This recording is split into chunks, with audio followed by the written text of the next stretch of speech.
اللہ کی رحمت کو وعدے فرمایا اور دنیا کے انسانوں کو یہ پیغام دیا کہ جس طرح عرش والا انسانوں پہ رحم کرتا ہے اسی طرح یہ چاہتا ہے کہ انسان بھی ایک دوسرے پر رحم و کرم کا معاملہ کریں، ایک دوسرے کے ساتھ بہتری اور بھائی چارگی کا معاملہ کریں اور انسانیت نوازی کے پیغام کو اپنے دل و دماغ میں بٹھا کر زندگی کی گاڑی کو آگے بڑھائیں۔ حضرات گرامی، اسلام نے تمام رشتوں کی الگ الگ حد بندی کی۔ ایک انسان دنیا میں جب پیدا ہوتا ہے تو اپنے ماں باپ سے پیدا ہوتا ہے۔ ماں باپ اس کی پرورش و پرداخت میں بہت سی مشقتیں اٹھاتے ہیں اور ان مشقتوں کے بعد اس کو پروان چڑھاتے ہیں۔ آج کے سماج و معاشرے میں حضرات گرامی، دنیا جن مسائل سے جوجھ رہی ہے وہ یہ ہے کہ ماں باپ کی نافرمانی حد سے بڑھتی جا رہی ہے۔ ماں باپ اولاد سے نالاں ہیں اور پریشان ہیں۔ اولاد ماں باپ کو تماچے لگاتی ہے، اولاد ماں باپ کو گالی دیتی ہے، اولاد بوڑھے ماں باپ کو گھر سے نکال دیتی ہے، اولاد ماں باپ کو اولڈ ہاؤس میں بھیج دیتی ہے۔ اسلام آیا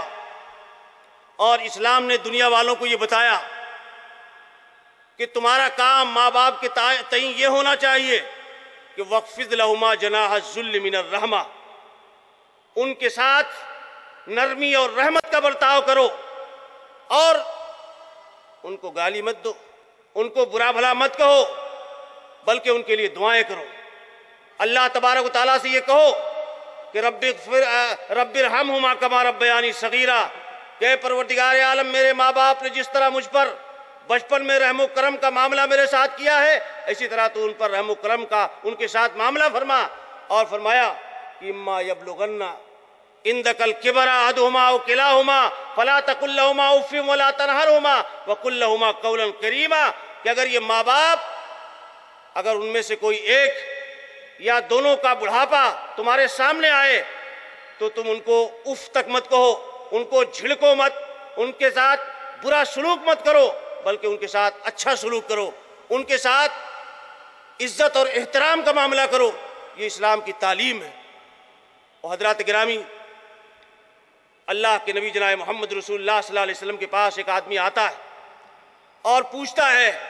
کہ من حق بحسن صحابتی یا رسول اللہ، اے اللہ کے رسول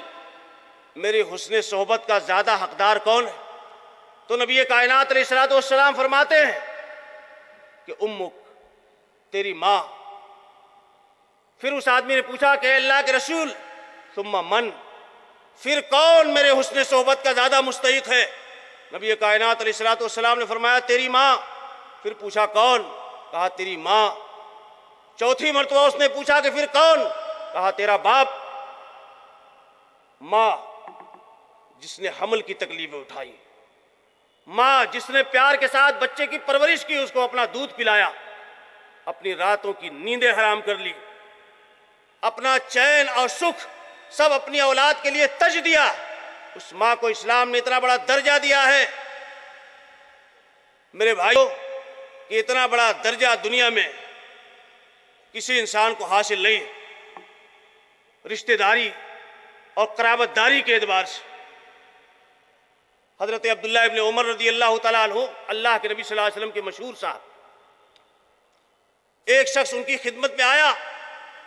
اور یہ ایسا انسان تھا یمن سے آیا ہوا جو اپنی بوڑھی ماں کو لے کر حج کرنے آیا تھا اور اپنی پیٹھ پہ لاد کر اپنی بوڑھی ماں کو سارے حج کے شعائر ادا کراتا رہا، خانہ کعبہ کا طواف کرایا، صفا مروہ کی سعی کرائی اور تمام مشقتیں برداشت کی۔ حضرت عبداللہ ابن عمر رضی اللہ تعالیٰ عنہ کی خدمت میں حاضر ہوا اور کہنے لگا آپ نے دیکھا کہ میں نے اپنی بوڑھی ماں کے ساتھ کیسی عزت اور احترام کا معاملہ کیا، کیسی محبت کے ساتھ میں نے اسے حج کے ارکان ادا کرائے اور اسے اپنی پیٹھ پہ لادے لادے گھومتا رہا، کیا میں نے اپنی ماں کا حق ادا کر دیا؟ حضرت عبداللہ ابن عمر رضی اللہ تعالیٰ عنہ نے فرمایا کہ تیری ماں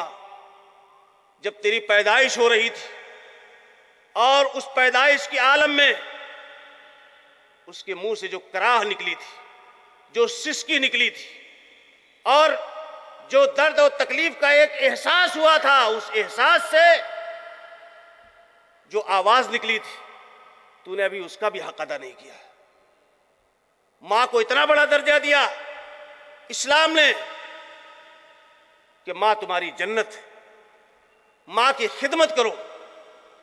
ماں کا احترام کرو، ماں کے حقوق کی ادائیگی کرو۔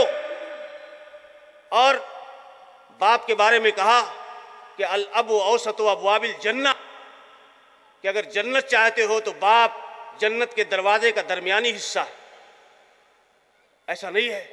کہ باپ بوڑھا ہو گیا تو اس کو دھتکار کے بھگا دیا، اور اتنا ہی نہیں کہا بلکہ یہ کہا کہ ان من ابر البر ان یکرم الرجل اہل ود ابی،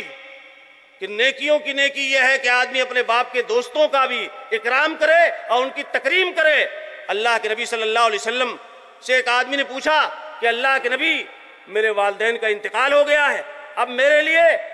اپنے ماں باپ کے ساتھ حسن سلوک کا کوئی راستہ باقی رہ گیا؟ اللہ کے نبی صلی اللہ علیہ وسلم نے فرمایا کہ ان کے رشتہ داروں کے ساتھ حسن سلوک کرو۔ تمہارے ماں باپ کے جو رشتہ دار ہیں، جو ان کے قریبی ہیں، ان کے ساتھ اچھا سلوک کرو۔ نبی کائنات علیہ الصلوۃ والسلام کی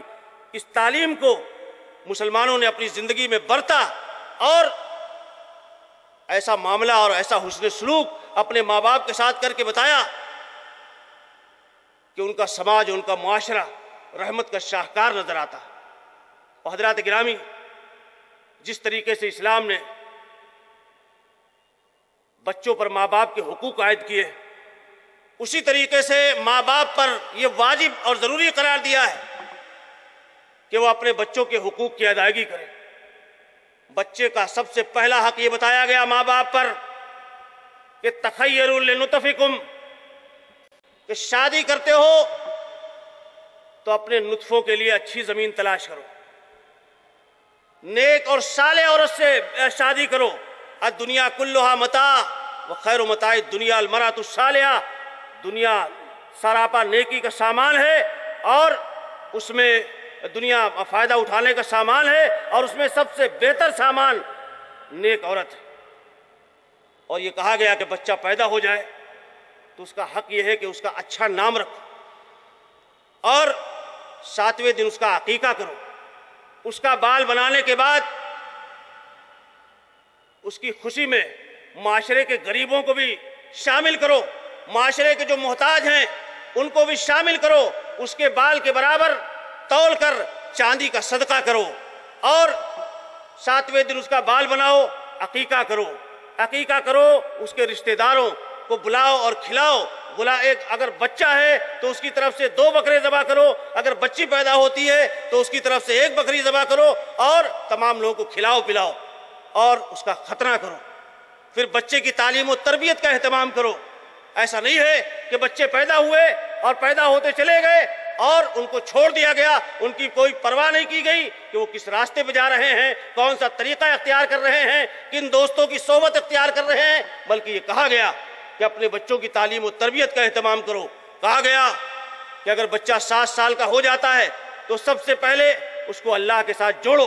اس کو نماز پڑھنے کا پابند بناؤ اور اس کی تلقین کرو، اور اگر 10 سال کا ہو جائے اور نماز نہیں پڑھتا ہے تو اس کی تادیب کرو، اس کو ہلکی پھلکی مار بھی لگاؤ تاکہ وہ اللہ تبارک و تعالیٰ کے ساتھ سب سے پہلے جڑنے کا عادی ہو جائے، اور پھر اس کے بعد اس کو بتایا جائے کہ اس دنیا میں کون سا کام اس کو کرنا ہے